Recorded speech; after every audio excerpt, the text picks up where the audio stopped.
Actually Bharat देश में लोकसभा का जो जनरल इलेक्शंस कंडक्ट होते हैं उसका स्ट्रेंथ है 550 सीट्स, मगर उसमें 530 सीट्स स्टेट्स राज्यों के द्वारा चुनाए जाते हैं नेता, और 20 सीट्स यूनियन टेरिटरी के द्वारा एमपीज को चुने जाते हैं।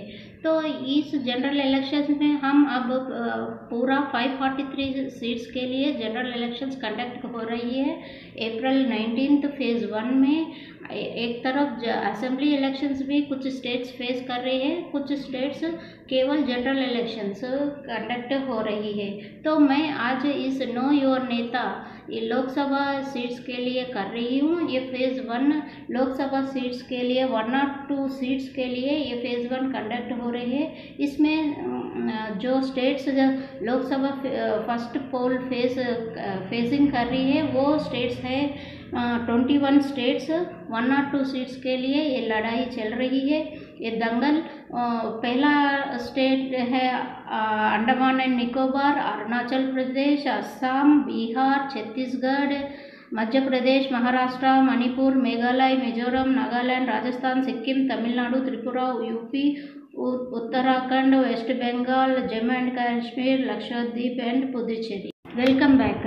नो योर नेता इसका सीरीज में फर्स्ट कॉन्स्टिट्यूएंसी आती है ये यूनियन टेरिटरीज जो अल्फ़ाबेटिकल ऑर्डर में गए, तो ये यूनियन टेरिटरी जो बेस कर रही है वो अंडमान निकोबार। यहाँ पे एक ही एक पार्लियामेंट सीट के लिए दंगल चल रही है। ये अंडमान निकोबार यानी 571 आइलैंड्स मिलकर ये अंडमान और निकोबार कहलाती है। ये अंडमान और निकोबार का नाम मलया लैंग्वेज से डिराइव करी है। यहाँ पे हिंदी, इंग्लिश, बंगाली, तमिलम, मलयालम भी बोली जाती है।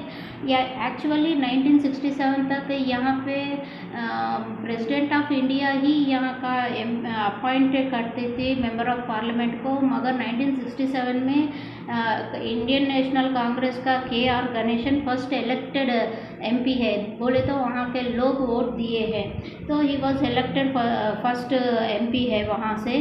तो यहाँ पे 8 टाइम्स कंटिन्यूसली विक्ट्री पाने वाले हैं मनोरंजन बख्तर जो कांग्रेस का है। 2014 और 2014 में बीजेपी भी अपना सत्ता दिखाया, वहाँ में विशु उपाध्याय ने जीत कराया, मगर 2019 में फिर कांग्रेस ने अपना सीट वापस लिया।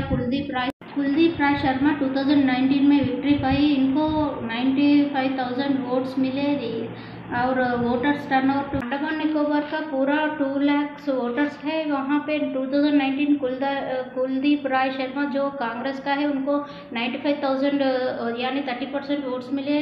बीजेपी विशाल राय को 93 यानी मार्जिन 1000 वोट्स 1407 वोट्स ही मार्जिन में विशाल राय हार गए। लास्ट टाइम 9 इंडिपेंडेंट कैंडिडेट्स भी पार्टिसिपेट करे और BSP, AITC, नोटा, AIDM के भी पार्टिसिपेट करे, मगर नोटा को 1014 वोट्स मिले यानी 0.68%। 2024 का कैंडिडेट्स लिस्ट देखा जाए तो कुलदीप राय शर्मा INC का, कांग्रेस का, बीजेपी का विष्णु उपाध्याय, इन्होंने 2014 में जीता है बीजेपी की तरफ से। CPIM D अय्यप्पन, BSP का अरुण कुमार मालिक, AIADMK का KGB सेल्वराज, SUCIC यानी ये कम्युनिस्ट पार्टी का है सलामत मंडल, इंडिपेंडेंट मनोज पाल, इनका ये डार्क कलर सिग्नल करती है क्रिमिनल केसेस होने वाले, ग्रीन कलर सिग्नल से वो क्रिमिनल केस से नहीं होने वाले। ऐसा आप ये फिगर्स ये इमेज से देखकर आप पहचान सकते हैं।